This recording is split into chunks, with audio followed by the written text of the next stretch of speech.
y continuamos y damos fin a nuestra serie La Conquista. El domingo pasado estuvimos considerando la conquista de Jericó, esta primer ciudad que conquistaron los israelitas cuando venían del desierto, cruzaron el Jordán y conquistaron esta ciudad, siguieron las instrucciones del Señor y wow, qué victoria. Estas murallas gigantes que rodeaban a la ciudad cayeron.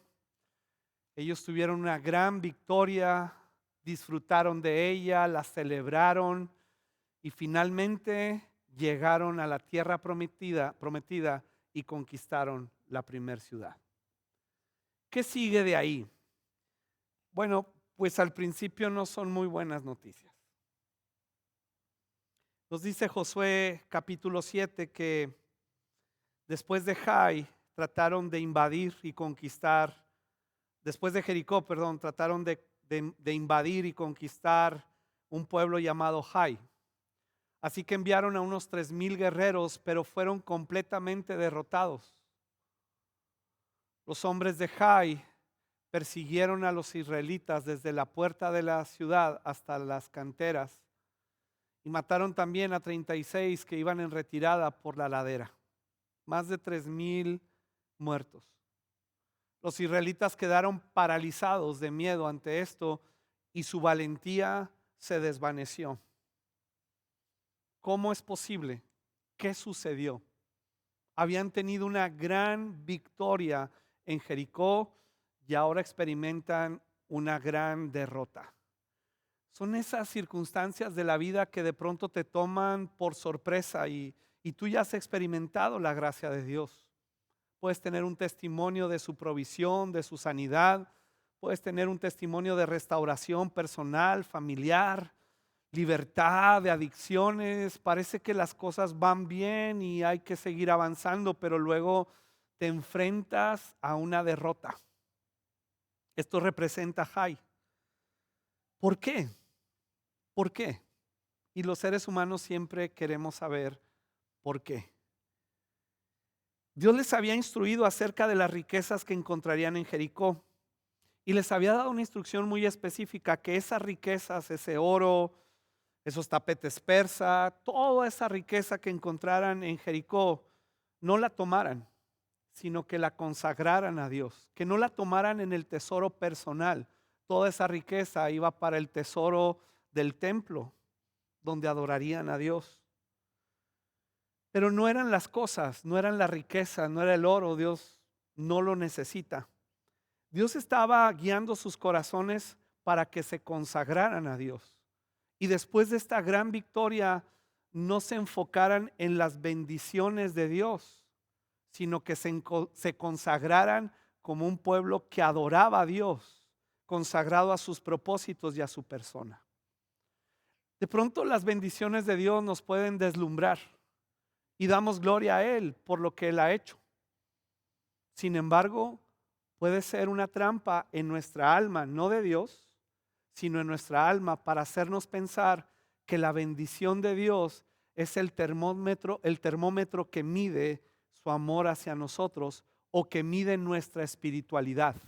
Si estoy viviendo grandes milagros, si estoy viviendo cosas extraordinarias, sobrenaturales, milagrosas, quiere decir que soy una persona muy espiritual, que cree mucho en Dios. Sin embargo, ese no es el termómetro. Y es lo que Dios estaba estableciendo en sus corazones. Van a conquistar, van a poseer territorios, entran a la tierra que yo les prometí, pero no son las cosas, no es la riqueza, ni siquiera la tierra.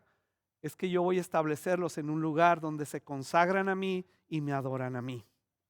Recordemos esta instrucción que Dios les dio en Josué 3:5, donde les dice: purifíquense, porque mañana el Señor hará grandes maravillas entre ustedes. Puedes notar que no dice: purifíquense para que yo pueda hacer maravillas entre ustedes. No dice así. Dice: purifíquense, conságrense, porque yo voy a hacer maravillas entre ustedes. Y si tú te consagras, y consagrarse es que puedes vivir en los propósitos de Dios expresados en su palabra. No es que seas muy bueno. Consagrado no quiere decir que eres una persona tan bondadosa, una persona tan generoso con los demás, una persona tan religiosa que asiste cada domingo, y es bueno que asistas a la iglesia, pero ese no es consagración. Consagración es leer su palabra, ver lo que Dios es, quién es Él y cómo me guía a participar de su naturaleza divina. No es darme golpes de pecho, no es asustarme con cada cosa mala que veo sobre la faz de la tierra, sino es la capacidad de conocerlo a Él y desearlo. Y es lo que Dios estaba haciendo con el pueblo de Israel. No se vayan con la finta de las bendiciones, de las cosas buenas que yo les doy. Conságrense, purifíquense. Sin embargo, continúa diciendo Josué 7:1, sin embargo, Israel desobedeció las instrucciones sobre lo que debía ser apartado para el Señor. Resulta que un hombre llamado Acán había robado algunas de esas cosas consagradas, así que el Señor estaba muy enojado con los israelitas. Y déjame hacer un paréntesis, aunque no hay mucho tiempo para hablar sobre el enojo de Dios. Uno de sus atributos, algo que define su persona, es la ira. Pero su ira no es como la ira tuya y mía. Cuando tú y yo nos enojamos, nuestro enojo, nuestra ira puede destrozar cosas o destrozar personas. Nuestra ira destroza familias, matrimonios, relaciones. Porque en nuestra ira queremos que alguien pague por lo que se hizo mal, que alguien pague por lo que me ofendió. En la ira yo quiero más que justicia, quiero venganza y que le caiga un rayo del cielo. Recuerda cuando los mismos apóstoles le dijeron al Señor, ¿y qué si mandamos traer un rayo del cielo para aquellos que no nos dejaron entrar a la ciudad? Y Señor Jesús les dice, usted no entiende nada. Esa es nuestra ira. Pero la ira de Dios convive perfectamente con su amor, con su misericordia y con su gracia, con su santidad y su justicia. Conviven de una manera perfecta, completa, integral, de tal manera que la ira de Dios, que sí es uno de sus atributos, esa ira por mi maldad fue descargada sobre la persona de Cristo en la cruz del Calvario.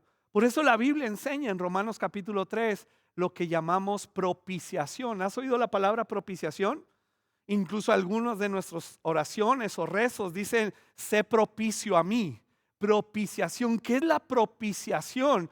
Es el golpe de la ira de Dios sobre Cristo Jesús en la cruz del Calvario. En ese abandono del Padre hacia su Hijo, llevando nuestro pecado, y no solamente llevando nuestro pecado, sino que por nosotros se hizo pecado. Y entonces Dios descarga toda su ira sobre él, lo destroza por dentro en el abandono. Ten en cuenta que Jesús había estado en una relación perfecta de amor, de unidad, de honra con el Padre y el Espíritu Santo, la hermosa Trinidad, y de pronto se ve alejado por el pecado, porque Cristo Jesús, en su condición de hombre santo, en su verdadera humanidad, Él pagó por nuestros pecados para que tú y yo, escúcheme, nunca recibiéramos la ira de Dios. La religión insiste en la ira de Dios.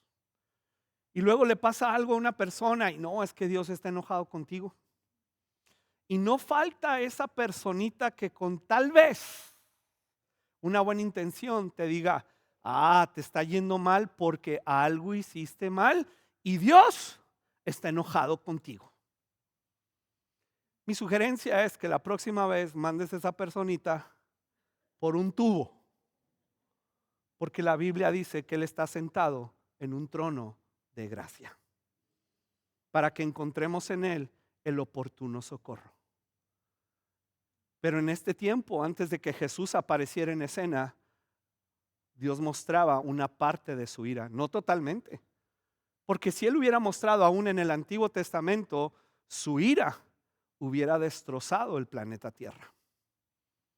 Pero su misericordia y su bondad, que conviven con su ira, nos guían a su naturaleza divina para ser restaurados. Después de una gran victoria, llevamos el potencial de vivir una derrota. ¿Por qué? porque confiamos en nosotros mismos. Hay algo en el corazón humano que siempre confía en sí mismo.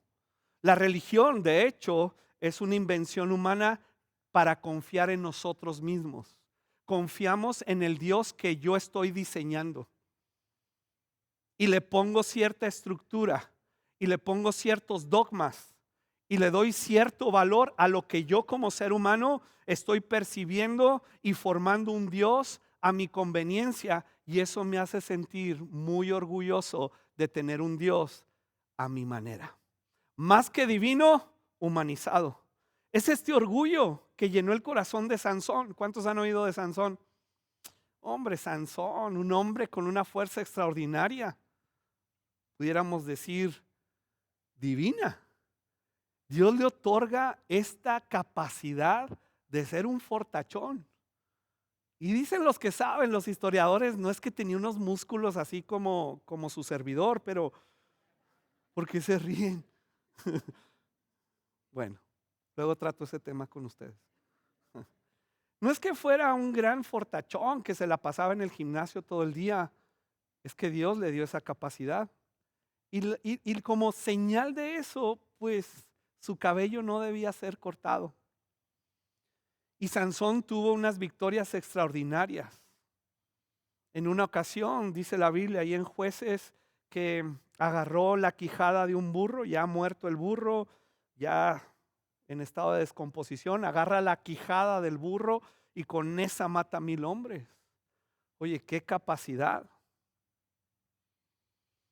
Tú dirías, entonces Sansón, al jugar con la gracia de Dios, fue desechado. Este Sansón que creyó y confió en su propia fuerza, pero empezó a coquetear con cosas que no debía, va con Dalila, y Dalila, pues tú sabes, contratada por los enemigos de Sansón, le piden que descubra el secreto de su fuerza. Y ahí está jugando él, confiando en sí mismo. Y le cuenta mentiras, no, y si haces esto y si haces el otro. Y cada vez que Dalila llamaba a sus enemigos para que ahora lo agarraran, porque supuestamente había perdido su fuerza, él decía, otra vez me levantaré, y otra vez me levantaré, y otra vez me levantaré. Hasta que finalmente le descubre el secreto y le dice, si me cortan el cabello, perderé mi fuerza. Y narra el libro de Jueces que en esa ocasión Sansón dijo, otra vez me levantaré. Y hay ahí una expresión muy tremenda que dice, pero Sansón no sabía que Dios se había apartado de él, porque descubrió el secreto de su fuerza. Pero Sansón, la esperanza que tenemos Sansón, tú y yo, Sansón aparece en Hebreos 11 junto con todos los héroes de la fe, junto con Abraham, junto con Moisés, junto con Noé, junto con Enoc. Quiere decir que si hay esperanza y que Dios es el Dios de la segunda, tercera o cuarta oportunidad, y que cuando viene a nuestras vidas su Espíritu Santo no es para condenarnos, no es para señalarnos o etiquetarnos como hace la gente o la religión, es para mostrarnos quién es Él. Y cuando el Espíritu Santo te muestra quién es Jesús, te imparte el deseo de conocerlo y de parecerte a Él, aunque nunca llegaremos a ser como Él, pero sí nos imparte el deseo, puesto que el Espíritu Santo nos imparte el deseo de santidad, y en nuestra imperfección podemos seguir caminando en su santidad. Así que fue la confianza en sí mismo. Pablo le dice a Timoteo, soporta el sufrimiento junto conmigo como un buen soldado de Cristo Jesús. Ningún soldado se enreda en los asuntos de la vida civil, porque de ser así no podría agradar al oficial que lo reclutó. La confianza en sí mismo llevó a Josué a cometer otro error. Manda unos espías a Jericó, a Jai, manda unos espías a Jai, y los de Jai regresan y le dicen a Josué, no es necesario que todos vayamos a Jai. Bastará con 2000 o 3000 hombres para atacar la ciudad, dado que ellos son tan pocos. No hagas que todo el pueblo se canse teniendo que subir hasta ahí. Así que enviaron a unos 3,000 guerreros, pero fueron completamente derrotados. La confianza en sí mismo, en Josué y en la victoria pasada en Jericó, lo hizo confiar ahora en la percepción humana, en ese consejo que cualquier persona te puede dar. Y tú sabes, quien no está en tus zapatos tiene la respuesta y la solución para tu problema, ¿sí o no? Siempre. Y siempre hay una percepción, siempre hay una manera de salir adelante, siempre hay una inteligencia que quiere llevarnos hacia adelante. Entonces él confía en el reporte de estos espías, que digan, no, no es necesario, no, no te preocupes. Pero nunca dice el pasaje que consultaron a Dios. Dijeron, ¿sí es cierto? Pues si con Jericó les dimos en la torre, los vencimos, derribamos las murallas, pues con ese pueblucho, con 2,000 o 3,000 los vamos a hacer garras. Pero no consultaron a Dios. Y es donde a veces se dan nuestras derrotas, las circunstancias difíciles por las que atravesamos, porque confiamos en nuestra percepción, en nuestra propia fuerza, y dejamos de consultar a Dios a través de su palabra. ¿Qué sucede después de esta gran derrota? Lo que muchas veces hacemos tú y yo. Mira cómo Josué clamó o reclamó al Señor y le dijo, ¿por qué nos hiciste cruzar el río Jordán?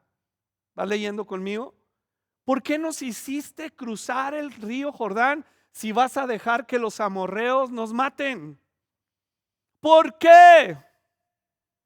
Insistimos los seres humanos en preguntarle a Dios, ¿por qué? Pero no es como para querer saber, es como llamando a Dios a cuentas. ¿Por qué? ¿Por qué lo hiciste? ¿Por qué lo permitiste? Es el grito del ser humano diciendo nuestra condición, nuestras tristezas, si es que tú existes, es por tu culpa. ¿Por qué?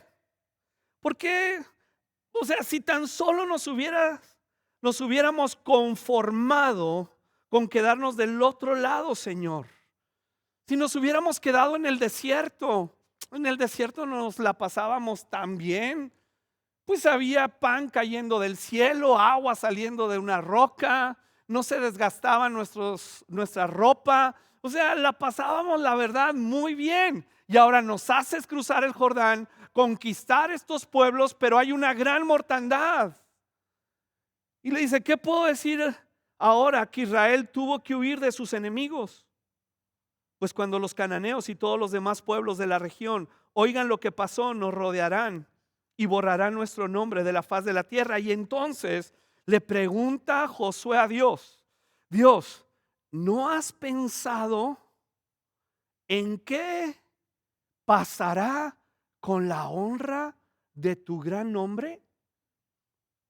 No lo pensaste. Y Dios se asustó. No lo pensé, Josué.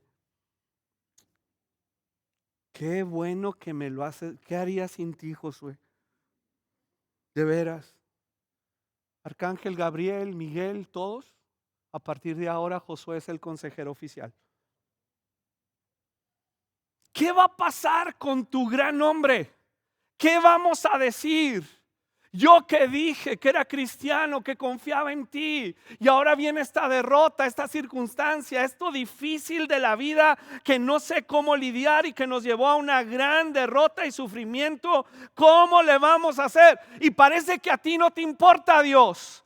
Pero Dios está sentado en su trono glorioso y eterno. Ha dado a Cristo Jesús en la cruz del Calvario. Lo ha levantado de entre los muertos para impartirnos vida, santidad, justicia y los deseos de su persona, para vivir en esa naturaleza divina, para participar de esa naturaleza divina que nos sana, que nos libera y nos da entendimiento de sus caminos. A pesar de los tropiezos, a pesar de las derrotas como en Jai, Él ha prometido que nos llevará a la conquista de la nueva tierra.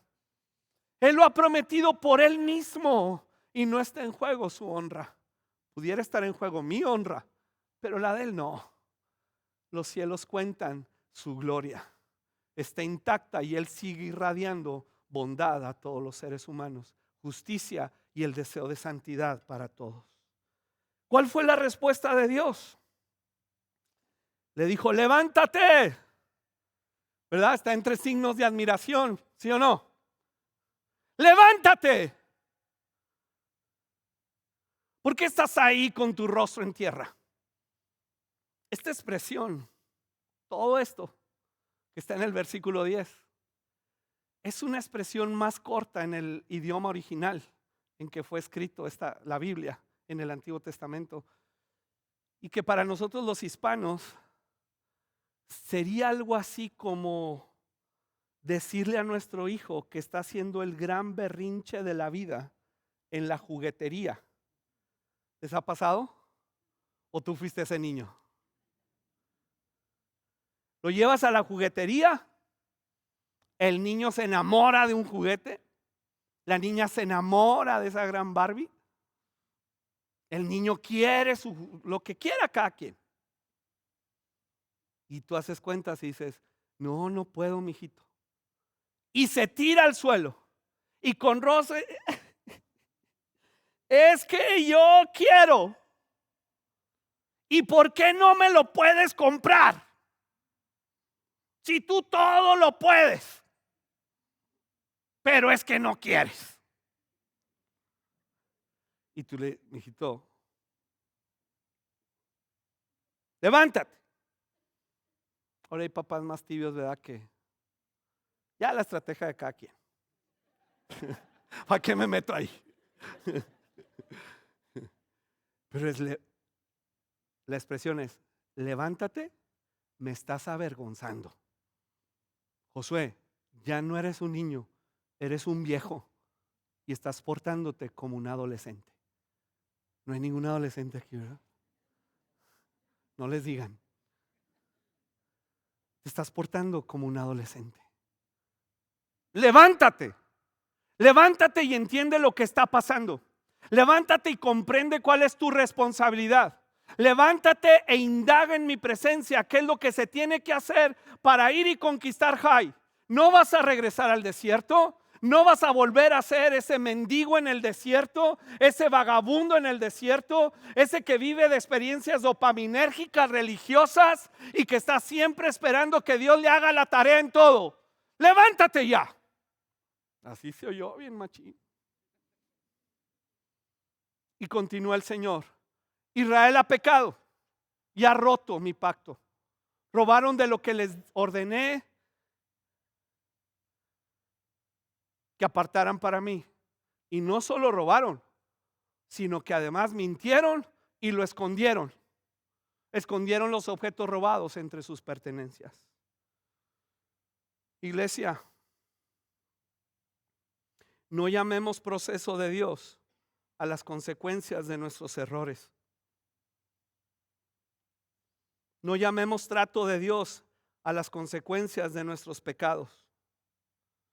No llamemos misterio de Dios si la Biblia nos enseña claramente cuál es su carácter. Y no digamos, mal citado el versículo, todas las cosas ayudan a bien, antes de tomar responsabilidad de nuestros actos. Dios le está diciendo a Josué, hazte responsable. Eres responsable. Tal vez no eres culpable de algunas cosas, pero sí eres muy responsable, completa, totalmente responsable. Dios no perdona el pecado no reconocido y sobre todo el no abandonado. Tú quieres continuar en la conquista, quieres seguir y experimentar y disfrutar de la rica herencia en Cristo. Tienes que abandonar ciertas cosas que has guardado en el corazón, ciertas riquezas que para ti son lo máximo, pero que te impiden avanzar. Así que después de tomar las medidas necesarias para reconciliarse con Dios, reconociendo y abandonando el pecado cometido, Dios le habló a Josué y le dice, ahora sí, Josué, ya sacaste lo que tenías que sacar. Ahora sí, le dice, no tengas miedo ni te desanimes. No tengas, porque sabes que después de una derrota nos queda el miedo. Nos queda el miedo porque yo ya experimenté el dolor y yo tengo mucho miedo de volver a experimentarlo. Yo ya no quiero. Hay gente que dice, yo no sé si puedo aguantar otro golpe, otro sufrimiento. Yo ya no sé si puedo, y entonces mejor me alejo. ¿Y qué dice Dios? Enfréntalo. Enfrenta tus peores miedos. Saca lo que tiene que sacar. Saca esa podredumbre que guardó Israel, lo escondió y fingió que no lo hizo, pero yo sí lo vi. Sácalo ya. Sácalo completamente. Abandónalo totalmente, porque sigues avanzando en la fe. No tengas miedo y no te desanimes. Toma a todos tus hombres de guerra y ataca la ciudad de Jai, porque te he entregado al rey de Jai, a su pueblo, su ciudad y su tierra. Levántate y pelea. Levántate y enfócate. Levántate y enfrenta tus peores miedos, las peores circunstancias, porque tú sabes, de acuerdo a su palabra, que el Señor te ha dicho que es tu pastor y que nada te faltará, que aunque andes en valle de sombra de muerte, Él estará contigo, que Él te ha dado su promesa y su Espíritu Santo y lo ha sellado con la sangre de su Hijo, para que tú continúes en la vida, no arrastrándote, sino participando de su naturaleza divina y experimentando la rica herencia en Cristo, que te llevará a un término de felicidad, no felicidad barata. Estamos hablando de su perfecta voluntad, que te traerá por fin paz y te traerá una gran alegría.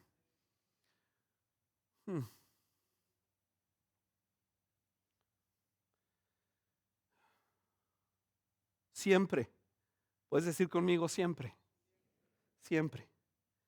Siempre estará disponible el perdón y la restauración de Dios para un corazón arrepentido. Él no los quitó de la tierra prometida. Él dijo, vamos a ir a conquistar otra vez. En los deportes, yo veo que en algunos deportes, cuando un buen deportista la riega, se equivoca. ¿Cuántos hemos visto esas jugadas donde están frente a la portería, sin portero? Ya saben, sin portero. Y la pelota sale al infinito y más allá. Y tú dices, o sea, nomás hacerle así. Sí, pero tú no estás ahí. Que lo saquen, que lo corran, que le bajen el sueldo, que lo manden a la tercera división. Es más, llanero. ¿Y qué hace el entrenador al siguiente partido? Lo mete en la misma posición y mete 2 goles. Así es Dios. Si te equivocaste, no hay duda de ello, pero no te voy a sacar del partido. Vamos al siguiente y al siguiente. Ellos pelean, dice la Biblia, por una corona corruptible, nosotros por una incorruptible.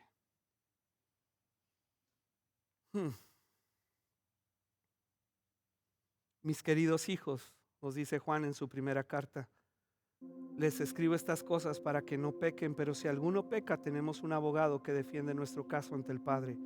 Es Jesucristo, el que es verdaderamente justo.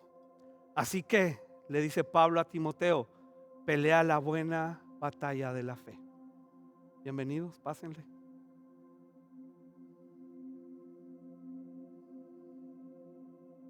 Pelea la buena batalla de la fe verdadera. Aférrate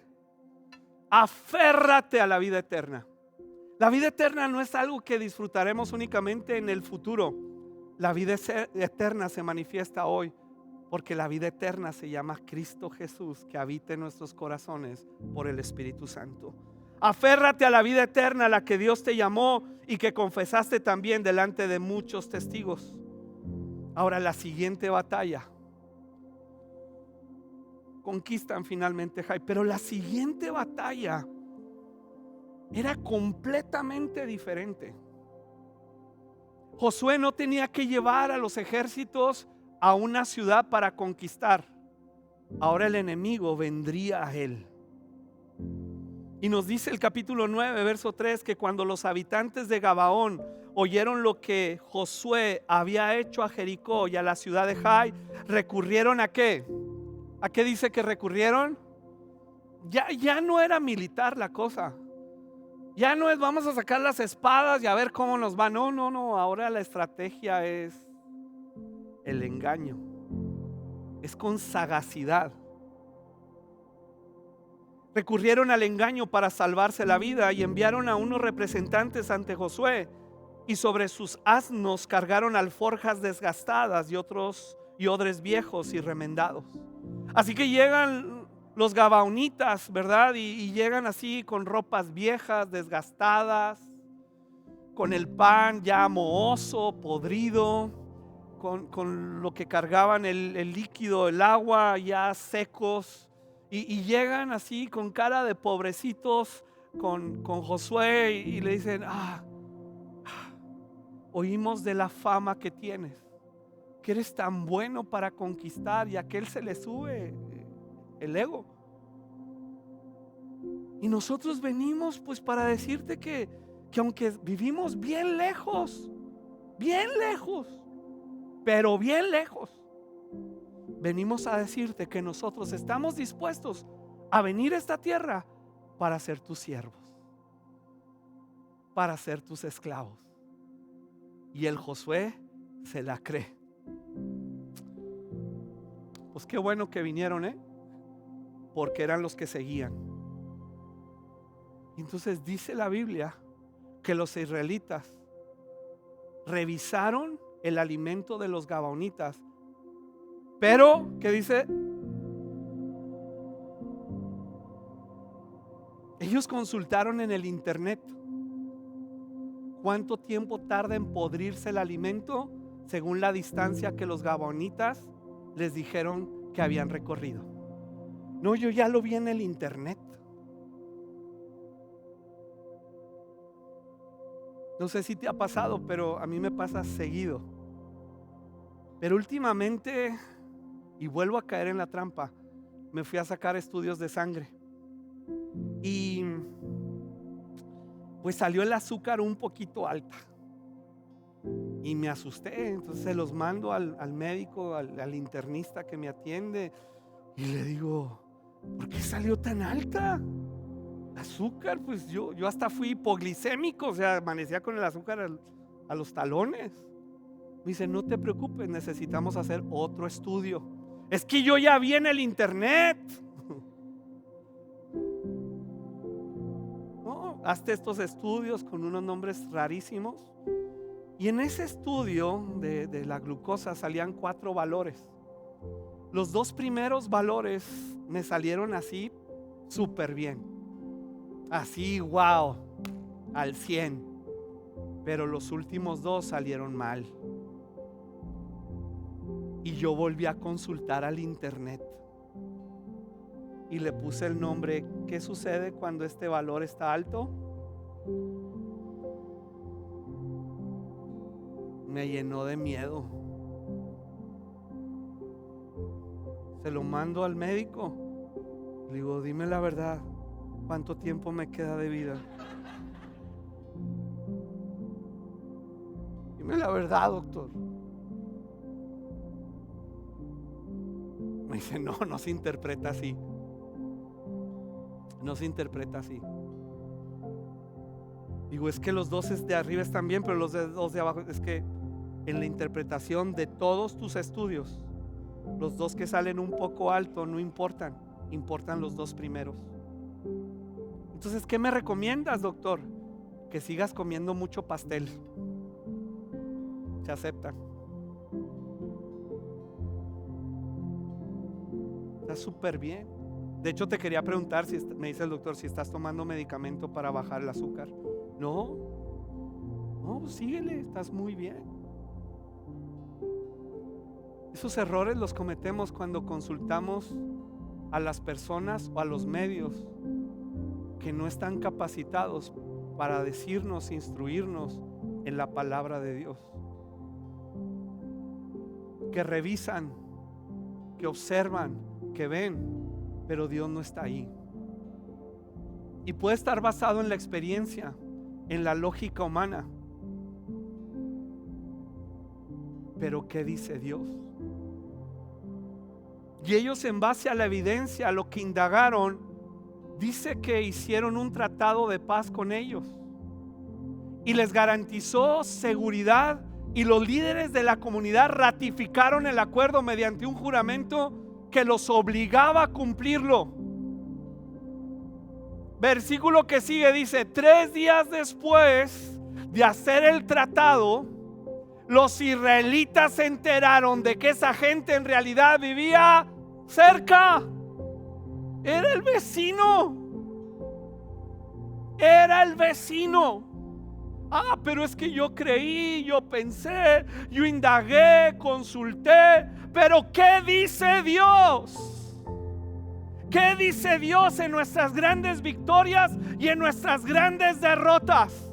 ¿Qué dice Dios cuando traemos el corazón apachurrado por la derrota y que nos lleva de nuevo a esa circunstancia para poder vencer, triunfar y experimentar su buena voluntad? ¿Qué dice Dios?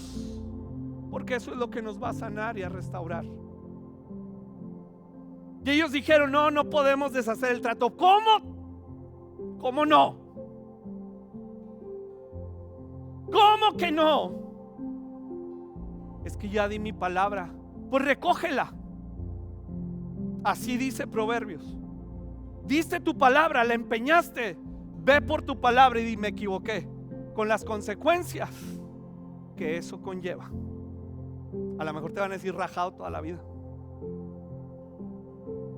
pero no hay pacto ni compromiso que yo haya hecho a nivel humano que esté por encima del pacto que Cristo hizo con el Padre para darme justicia y santidad. Y a partir de ahí empiezan a desarrollarse otras dinámicas, porque al dejar a los gabaonitas en el territorio nuevo, los israelitas empezaron a tomar de sus costumbres, lo que llamamos un sincretismo religioso, una mezcla de lo que dice la Biblia con lo que dicen las costumbres religiosas o de mi comunidad. Un sincretismo religioso es esta mezcla de muchas creencias. Es pensar, creer, deducir con lógica. Es la experiencia humana, es la superstición al mundo espiritual. Pero ¿qué dice Dios? Ellos dijeron: no vamos a deshacer el trato.